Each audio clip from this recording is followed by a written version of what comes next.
Hey there, friends. Thanks for coming by my YouTube channel. My name is David, and it's time to talk about one of the best historical Targaryens, Baelor Breakspear Targaryen. At least in my opinion, he's one of the best. I am kind of a sucker, for the noble and valiant characters who see as much worth in the lives of humble hedge knights as highborn princes, if you will. Let's get that out of the shot, actually. But maybe you go for the sex and violence personified aesthetic of Daemon Targaryen, or the austere, malevolent twink aesthetic of Aemond One-Eye Targaryen. They are very popular after all, and I do also enjoy them. Baelor Breakspear Targaryen is cut from a different cloth, however, exemplifying honor and chivalry, but also bravery, and only whooping ass on the battlefield when absolutely necessary. He's someone who, as far as we know, basically always tries to do the right thing. They are out there, and Baelor is also the rare example of a human being who does not appear to have been corrupted by extreme wealth, power, and privilege. And I don't know if those people are actually out there in the real world, but maybe they are. And Baelor appears to be this sort of man. And interestingly, he's also one of the few dark hair and dark eyes Targaryens that we have. I'm a fan of that. We've got Baelor Breakspear and Jon Snow and Duncan, Prince of Dragonflies, and that's about it. It's really not inappropriate to call Baelor the king who never was, along the lines of Queen Rhaenys from House of the Dragon, the queen who never was. And she, of course, was passed over for the Iron Throne in favor of a less competent man, King Viserys I, who went on to set his house on the path of civil war and self-destruction. It's also not an exaggeration to say that Baelor Breakspear may have done more than any other historical Targaryen to ensure the future of the house and, more importantly, the birth of Daenerys and Jon, who seem to be two out of the three heads of the prince that was promised Azor High Reborn three-headed dragon. Not only that, the example that Baelor set essentially serves as a kind of North Star of morality and courage for Egg and Dunk. Baelor was actually born in the same year, 170 AC, as Daemon Blackfyre, and Baelor squared off against Daemon both in the joust and eventually on the battlefield. And their lives make an interesting parallel, kind of like a Jesus of Nazareth, Life of Brian type thing, just two guys following a similar... No, it's not like that, but they were born in the same year. And so here we are in the new year, with a new set and some candles. Because Night of the Seven Kingdoms is beginning in like 2 weeks, January 18th. I will, of course, be there right after each episode with the post-game live show. And I'll be doing a couple of preview videos leading up to the season. Just a couple, we've only got a couple weeks. And these preview videos will be no spoilers through most of them. I'll have a little post-spoiler commentary after a warning near the end of the video. The idea is to give you guys everything that people would have known about Baelor Breakspear on the day that the tourney at Ashford Meadow and the TV show begins. I will be quoting a little bit from The Hedge Knight, but without any sort of plot spoilers that would ruin the enjoyment of the show. So once again, thanks for coming by. Make sure you're subscribed to the channel so you don't miss any of our preview videos or post-game live streams, and let's get this started. All right, as bold as Baelor. So we've already started talking about Baelor's personality and character, so let's just keep going with that. And then we'll discuss his very eventful life leading up to the tourney of Ashford Meadow, as well as the reasons why Baelor was actually quite controversial in his day. As I mentioned, it really does start with Baelor's reputation for being honorable, just, and courageous. When Dunk first meets Baelor, he's more than a little starstruck, and he says, "Sir Arlen told me you were the soul of chivalry, and that one day the Seven Kingdoms would be safe in your hands." So Baelor is a man who basically exudes competency and decency, in other words. And as Sir Arlen implies, it's very reassuring to see such a man as heir to the kingdom, which is already being ruled well by King Daeron II Targaryen, also known as Daeron the Good. Unless you're a traitorous Blackfyre rebel, in that case he's Daeron the Falseborn, but most of those folks are lying, moldering in the grave. Speaking of dead Blackfyre pretender kings, Sir Arlen isn't just saying that the kingdom will be in good hands with Baelor Breakspear just because he is so noble and just. Baelor was also a skilled battlefield commander and a fearsome warrior who did protect the kingdom with his own royal person by helping to throw down that first Blackfyre rebellion in 196 AC. That's where Baelor and his younger brother Maekar became known as the Hammer and the Anvil for the way they encircled and smashed the rebel army of Daemon Blackfyre. And that, of course, was at Redgrass Field. And by the way, if you want me to make a short 45-minute, breakdown video of the first Blackfire Rebellion, then let me know in the comments because I'm keen to do that. The first Blackfire Rebellion takes place 15 years before the events of the Hedge Knight, and thus serves a similar role to Robert's Rebellion, having taken place about 17 years before the main plot of Game of Thrones. And in case you're wondering, Baelor was the hammer and Maekar the anvil, because it was Baelor who flanked the Blackfire army and smashed them against the shield wall of Maekar, making him the anvil, and again, Baelor the hammer. And since Daemon Blackfire's original bastard name was Waters, Baelor is actually the Hammer of the Waters, which is cool because he's, Dornish, and the arm of Dorne is where the Hammer of the Waters fell. That's neither here nor there, really, just a fun little symbolism thing. But the point is, Sir Arlen is running around using the phrase "as brave as Baelor Breakspear" as a kind of expression. And we catch Raymond Fossaway using "as bold as Baelor" in much the same way. I'd actually go further and say that Baelor's moral courage and battlefield courage are two expressions of the same personality trait, or you could say that they mirror each other. And that's why Baelor is about as top shelf as they come in terms of feudal lords and kings. Throw in the fact that he puts into practice a kind of human equality that is just rarely seen from his noble peers. And you see why I call him the best Targaryen, or at the very least, the one you'd want ruling over you if you had to live in a feudal monarchy. In other words, if Bloodraven is the brains of House Targaryen, Baelor Breakspear may be its heart and soul. And he certainly sets the stage for Daenerys and Jon, who already have shown and will need to continue to show the twin aspects of battlefield courage and moral courage that Baelor does. They'll need to be as brave as Baelor, in other words. Now, interestingly, Baelor expresses a very different personal philosophy than that of another one of my favorite historical and current Targaryens, Bloodraven. He's like 130 years old, so he's both. And this would be Egg speaking to Dunk in The Sworn Sword, which is the second Dunk and Egg novella. Uncle Baelor said that clemency was best when dealing with an honorable foe. If a defeated man believes he'll be pardoned, he may lay down his sword and bend the knee. Elsewise, he will fight on to the death and slay more loyal men and innocents. But Lord Bloodraven said that when you pardon rebels, you only plant the seeds for the next rebellion. So apparently this disagreement between Baelor and Bloodraven goes back to the first Blackfire Rebellion and how the Crown dealt with the Blackfire rebels in the aftermath of the war. Bloodraven, as we kind of know, is more utilitarian, and he's basically okay with ruling through fear, while Baelor, on the other hand, prioritizes setting an honorable example and ruling through earned respect and negotiation. And young Aegon is left to ponder it out with Dunk. And so, when Dunk watches the Targaryen royals arriving at Ashford Meadow for the tourney near the beginning of the Hedge Knight, it really is a big deal. That's the freaking hammer and the anvil right there, with all their royal children. On top of them being super duper famous, Baelor has already been built up in Dunk's mind by Sir Arlen of Penetree, who always uses him as the preeminent example of someone with noble character. That's why Dunk is kind of freaking out a little bit when he meets Baelor. Like, what am I even supposed to say to such a man? Ironically, even though Dunk does get a bit tongue-tied, around such lofty personages, Dunk and Baelor's conversations, as you can kind of already tell from the trailers, are very important and actually form the moral center of the story. So we'll definitely be looking forward to that playing out on the show. In any case, that gives you a pretty good idea of what kind of emotional presence Baelor will have on screen. So now let's go into everything that made Baelor who he is. Boy, it really is true. You cannot trust someone with their hands under the table. Who knows what's going on down there? Han shot first. In any case, let's talk about Baelor history. And the most important thing to know about Baelor Breakspear is that Sir Arlen of Penetree broke anywhere from 4 to 7 lances against Baelor in a joust at the tourney of Storm's End in 200 AC, 9 years before the events of the Hedge Knight. Baelor Breakspear was of such formidable repute that Sir Arlen breaking anywhere between 4 and 7 lances against him in a joust was judged an incredible showing, and Sir Arlen actually retired from jousting after that, well satisfied that that was the best he would ever do. Okay, so maybe that's not the most important Baelor Breakspear fact, but it is endearing, and it helps explain why Sir Arlen holds him up as this kind of example. And by the way, here's the longer quote of Dunk talking about this joust with Baelor. Dunk got to his feet, wondering if he should keep his head down or if he was allowed to look a prince in the face. I am speaking with Baelor Targaryen, Prince of Dragonstone, Hand of the King, and heir apparent to the Iron Throne of Aegon the Conqueror. What could a Hedge Knight dare say to such a person? You gave him back his horse and armor and took no ransom, I remember, he stammered.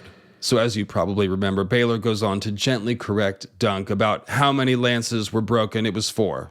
not 7. But you get the idea. And don't go thinking that Baelor is some sort of mediocre jouster either. Because in 187 AC, when Baelor was 17, he earned his Breakspear sobriquet by defeating none other than the warrior himself, Daemon Blackfyre, in the final tilt at a joust at a tourney, one which we'll discuss in more detail in a moment. Ergo, Sir Arlen of Pennytree really was punching above his weight class when he went toe-to-toe with Baelor in a joust. But let's back up a bit and tell Baelor's story from the beginning. He was born, again, in 170 AC to Prince Daeron Targaryen, who was only 16 or 17 at the time and not yet king, and his wife, Princess Maria Martell. Not only was Daeron not the king yet in 170 AC, his father, King Aegon V, better known as the corrupt Aegon the Unworthy, was still 2 years away from taking the throne himself. Aegon at that time was the heir to King Viserys II Targaryen, his father, who was actually the youngest son of Rhaenyra and Daemon, as it happens. We'll break down this part of the Targaryen family tree in the next section. But for now, it's sufficient to understand that when Baelor was born,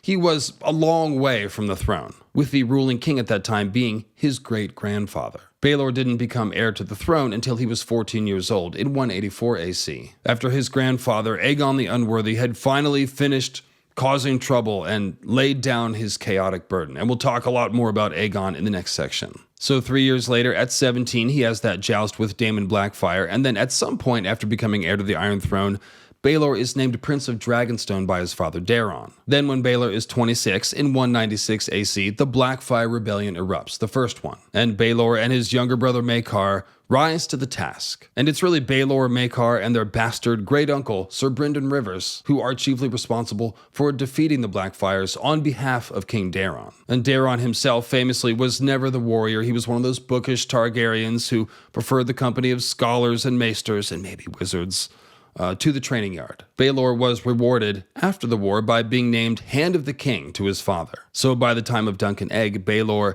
is 39, he's been heir to the Iron Throne for 25 years, and Hand of the King for 13. That's about as much on-the-job training as one can hope for sitting the Iron Throne, and this too adds to the general sense that the kingdom is in good hands for years to come. Baelor apparently had his nose broken twice, although we're never told how, so maybe in the training yard, maybe on the battlefield, and I have to assume he won the name Breakspear first, or else he might have been called Baelor Breaknose. So then the other main thing that people would have known about Baelor Breakspear when he rolled into the tourney at Ashford Meadow would have been his family. Baelor had already married Jenna of House Dondarrion, actually, and although we don't know when that happened, we do know that he has 2 kids with Jenna, the princes Valar and Mataris. We'll definitely meet Valar on Night of the Seven Kingdoms. You can see a picture of him here with his canon silver streak, because Valar comes to the tourney at Ashford Meadow, and although we don't know his age, he's old enough to enter the list, so at least 16 or 17. In the books, Mataris doesn't come to the tourney, and we have no idea how old he is, but who knows? In the show,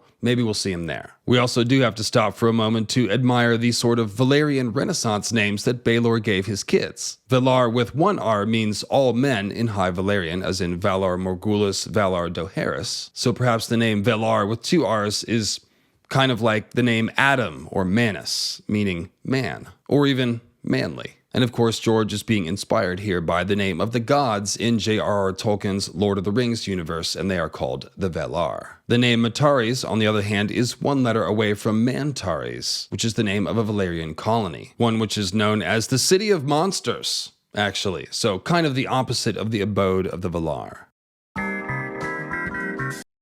Alright, so let's talk about the fact that Baelor Breakspear was actually quite controversial, because despite his obvious competency, wisdom, honor, courage, and valor, there were, of course, quite a lot of people in the Seven Kingdoms who were distinctly not stoked about the idea of Baelor becoming king. This is actually one of the few examples of cultural and racial prejudice in Westeros. Even the Ironborn and the Northmen, who are kind of different from the rest of Westeros, have existed on the continent of Westeros for thousands of years and are somewhat integrated into the rest of the Seven Kingdoms. Whereas the Rhoynish component of Dorne only migrated here 700 years ago from Essos. And their Rhoynish, Dornish descendants seem to be the only people in Westeros that have something other than light-colored skin. That's right, they're terrifyingly Mediterranean, and that's different. So, on top of that, the Dornish, of course, are fierce and proud, unbent, unbowed, unbroken, and they had never been integrated into the Seven Kingdoms until about 45 years before the Hedge Knight takes place. Then we have all that hot food and sexual liberation. It's all just very threatening. I mentioned that Baelor Breakspear's mother was a Martell, Mary Martell, and the Martells do have more of that Rhoynish admixture. So Baelor came out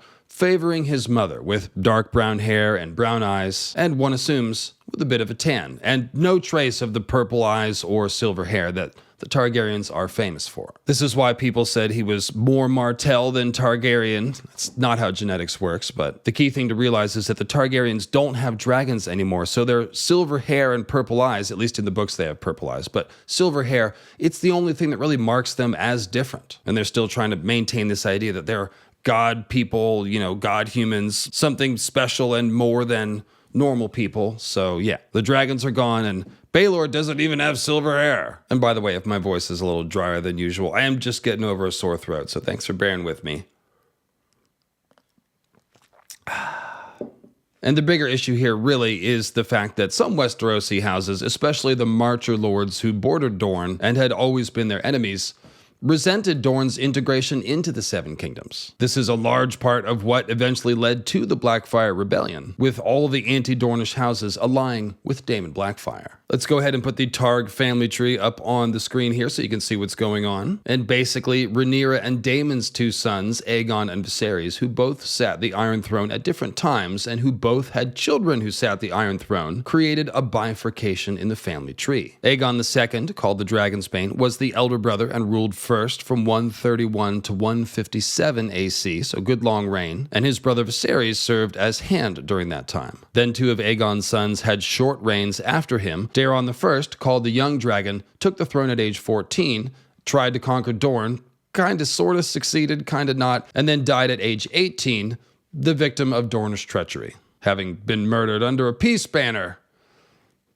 What can you say? And then his younger brother, Baelor the Blessed Targaryen, took the throne and ruled from 161 AC to 171 AC, before dying from an overenthusiastic fast, or maybe poison. It's hard to say. The main thing is that neither Daeron the Young Dragon nor Baelor the Blessed had any children. So their uncle Viserys took the throne after Baelor died and became King Viserys II. He had a short reign and then was succeeded by his son, who is Aegon the Unworthy. And then, like I said, he eventually got tired of causing trouble, died, and passed the throne on to his son, King Daeron II Targaryen, known as Daeron the Good, and that's where things stand in 209 AC when the events of the Hedge Knight and the TV show take place. Now, before Baelor the Blessed died, he completely rolled over for Dorne. I mean, he attempted to bring Dorne into the Seven Kingdoms by negotiation other than force, but he did fail to punish them at all for murdering the king under a peace banner, so that's kind of weak, and definitely pissed off the Marcher lords and other people in Westeros. And this is how King Daeron ended up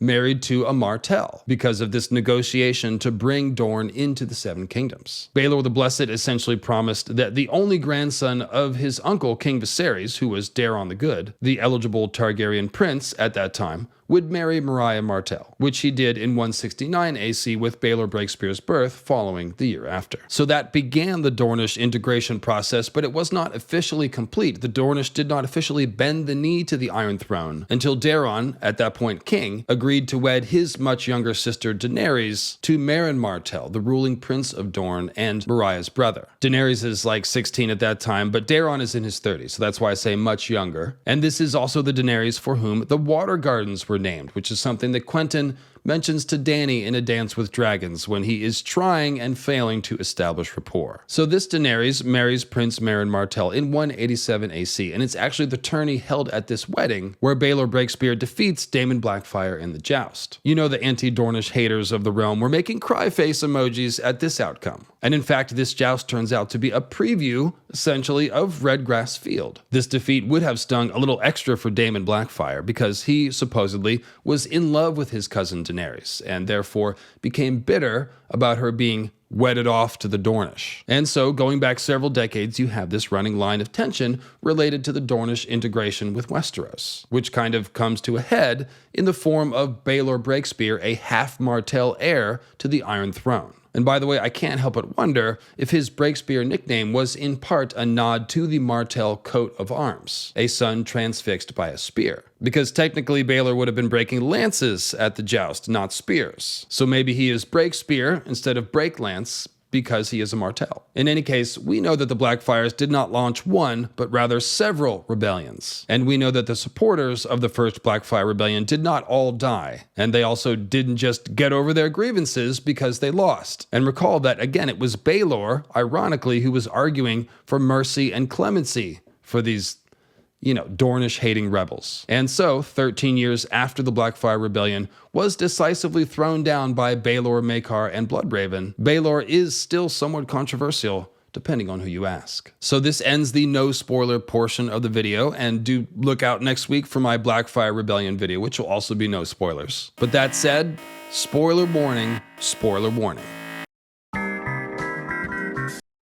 All right, we're back. Did all the no-spoiler people leave? Again, major spoilers for The Hedge Knight and Knight of the Seven Kingdoms Season 1 ahead. You've had your chance. So, now that we've reviewed the history and the character of Baelor, we can start to appreciate just what a tragedy it was for him to die at Ashford Meadow. Again, spoilers. Hopefully.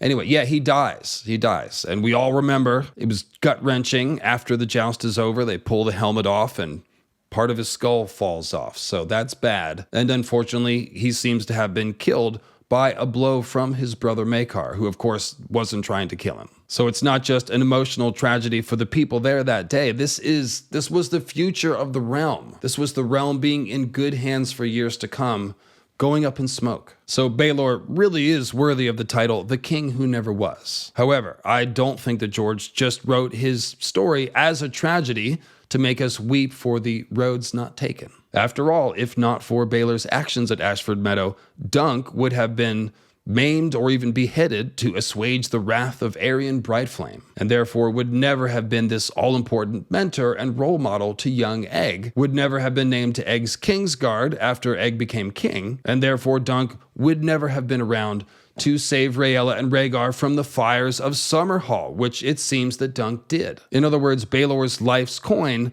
was spent saving Dunk instead of ruling Westeros, but that actually turns out to have been more important. On top of that, and as I mentioned earlier, Baelor's life served as a kind of North Star and honorable example for Dunk and Egg, with Egg later becoming king, but also for Baelor's younger brothers, Aerys and Maekar, who also both sat the Iron Throne. So that's 3 Targaryen kings that would have been thinking, that would have worn what would Baelor do wristbands, if you will, just like all the Stark kids have what would Ned do wristbands. We know Maekar in particular was profoundly affected by his brother's death, celebrating, or not celebrating, observing the death anniversary of Baelor every year. And we also see changed actions from Maekar. He sends Aerion over to Lys as punishment and agrees to foster his youngest princely son, Aegon, with Dunk, the lowly hedge knight, the better to learn honor. So speaking in terms of Baelor's actions having ensured the birth of Jon and Dany, this strikes me as a very intentional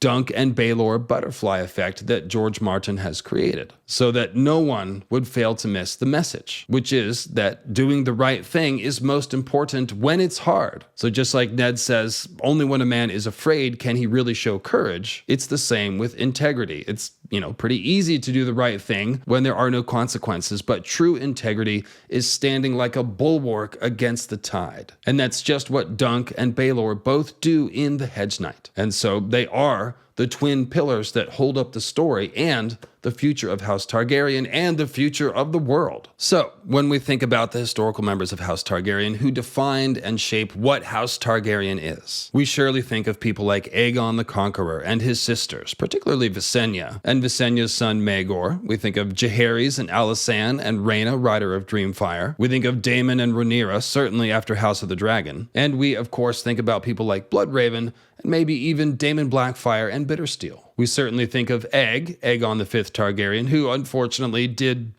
burn down Summerhall with many of his family members besides. However, we should also think of Baelor Breakspear Targaryen, who, like I said, is kind of like the heart of House Targaryen. Its conscience, its integrity, and certainly its moral center. Baelor's actions in The Hedge Knight mirror Dunk's honor, and both men end up putting their money where their mouth is. But the fact that Baelor is doing this as Crown Prince makes him one of the very few High Lords to really understand the actual responsibility of being placed in a position of governance over other human beings. And that's why, ladies and gentlemen, Baelor Breakspear is my favorite historical member of House Targaryen, and potentially the best member of House Targaryen. And I think I speak for all of us when I say I can't wait to see how this character is realized on Knight of the Seven Kingdoms. So there you go, folks. And like I said, if you want more Dunk and Egg preview hype, then check out my summer haul video, as well as an entire Knight of the Seven Kingdoms, entire life of Dunk and Egg summarized video that you can see on the screen next to me. In fact, I've got a whole Dunk and Egg playlist where me and a couple friends reread